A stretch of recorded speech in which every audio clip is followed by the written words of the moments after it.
Are you struggling to stay organized and manage your time effectively? Creating an effective study timetable is crucial for academic success. It not only helps you to manage your time efficiently but also enhances your learning and retention. Hello ji, welcome to my YouTube channel. अगर आपको एक perfect time table बनाना है 2024 में तो सबसे पहले आपको अपना टाइम अवेलेबिलिटी असेस करना है, यानी कि आपके पास कितना टाइम बाकी है, आपकी एग्ज़ाम्स कब से शुरू हो रही है और आप अभी कहाँ खड़े हो, वो जानना बहुत ज़्यादा ज़रूरी है। फॉर एग्ज़ाम्पल आज हुई है जुलाई की 15 तारीख और आपकी एग्ज़ाम्स है दिसंबर में, तो हम नवंबर तक का टाइम गिनेंगे तो अप्रॉक्सीमेटली 137 डेज़ आपके पास बच जाते हैं। इन 137 डेज़ में आपने अपना टाइम एडजस्ट करना है।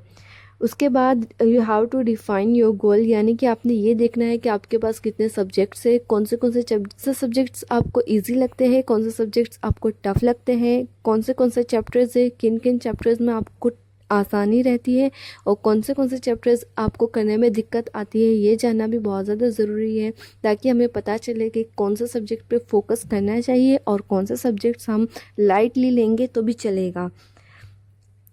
After that you have to set your daily, weekly and monthly goals.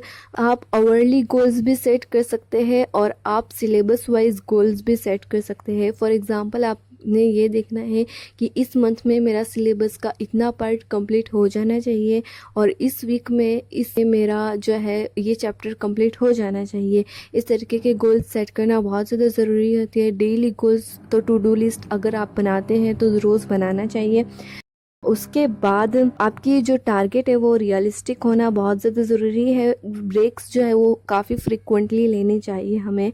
और अगर आप नाइट आउल है तो आप अपनी पढ़ाई इसी तरीके से शेड्यूल करें कि आपकी रात की पढ़ाई ज़्यादा हो।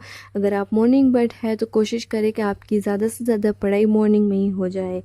मैं आपको एक प्रो टिप देती हूँ, वो ये कि मैं अपने चैप्टर्स को कलर कोड करती हूँ। जो चैप्टर्स मुझे टफ लगते हैं उसे मैं पिंक कलर से हाईलाइट करती हूँ, जो मीडियम लगते हैं उसे येलो से और जो इजी लगते हैं उसे ग्रीन से।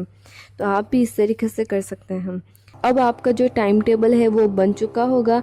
आपने जो है वो उसे रिव्यू करते रहना है मंथली, वीकली, और जब भी आपको महसूस हो।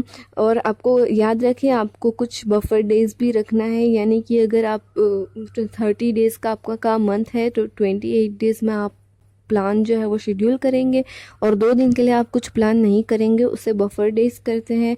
और ये बफर डेज़ में आपका जो 28 डेज़ में जो नहीं हुआ है वो आप कंप्लीट करेंगे। Remember, flexible is the key to staying organised and adaptable.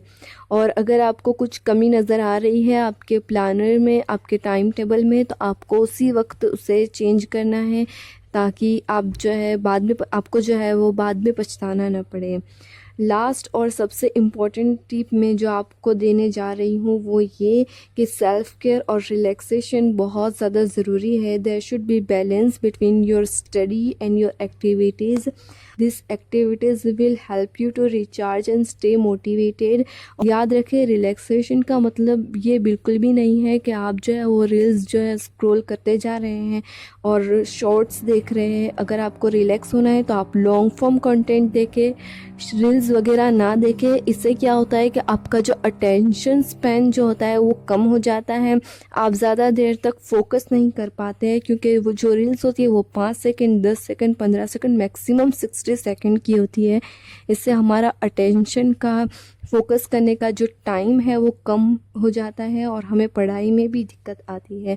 So this is it for today's video guys. I hope you guys liked it. If you did, then do comment, like, share, subscribe to my channel.